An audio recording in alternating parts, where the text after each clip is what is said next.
No, I'm actually going to local games here. So There's some good ones, right? There are some good ones, and they start tonight. I didn't realize there was as many Thursday night games. I think it's because it's a Jewish holiday this weekend. Yeah, maybe. but I think there was even some, regular schedule. I think they're moving around. So, yeah, everybody's out. All 9 position coaches are heading out. Most today, some tomorrow, and then we'll start back up Sunday.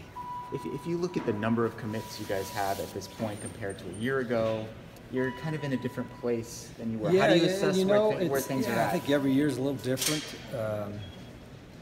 I think a lot of the commits we had this time a year ago, some of them decommitted. So what we really had was not what we really had. I mean, I think commitment is important. I can get on my soapbox talking about why we should rather have a signing instead of a commitment, because there is a lot of drama. It seems like, not just media-wise, but it just seems like there's always a lot of drama when there's commit and decommit, and most times the school sees it coming. Now, that's not mean we always saw it coming. Sometimes we did, sometimes we didn't. But what's important is the ones that sign, and we're right on track. We're going to have a smaller class because last year's class was so big. So this year will be a little bit smaller class. How do you like where the class is at right now? I like it. We just, I think our biggest needs are still probably the hardest positions to get, the big guys, the O-line, D-line. And so a lot of our focus on trying to find new finds or new commitments is going to be geared toward that.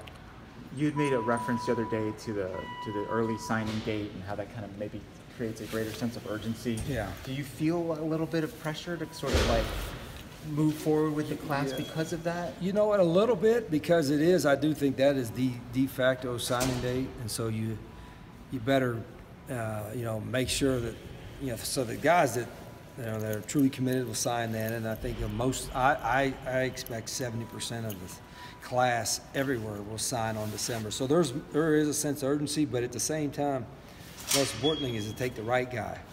So you don't want to panic and take a guy that you don't think is the right fit for your program. You've made reference in the past to unintended consequences of NCAA rule changes. There could be coaches out of jobs by December. Your team could be in a bowl game. Other teams could be preparing for bowls while this signing period is going on. I think when all it sounds in theory, the early signing period made sense because a lot of kids were committed and ready to get it over with.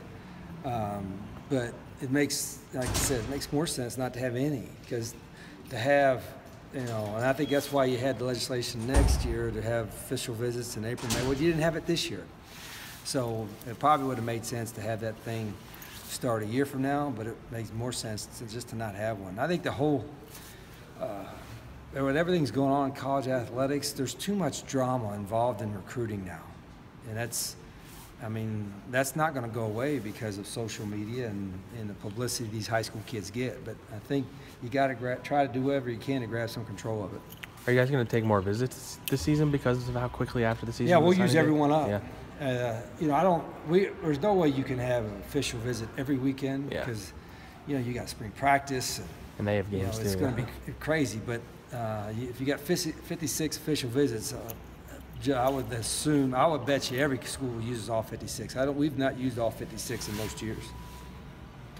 Have you heard back from the league about some of the plays that you sort of complain about on a regular basis?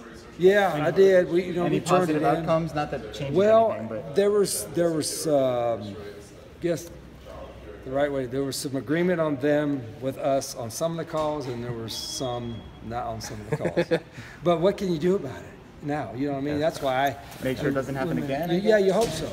I always think the hardest ones for us to digest that aren't correct are instant replay. And now sometimes it's it's inconclusive, whatever. But they should have got the call right on the field, too. But I hope that seemed like that was an abnormal amount of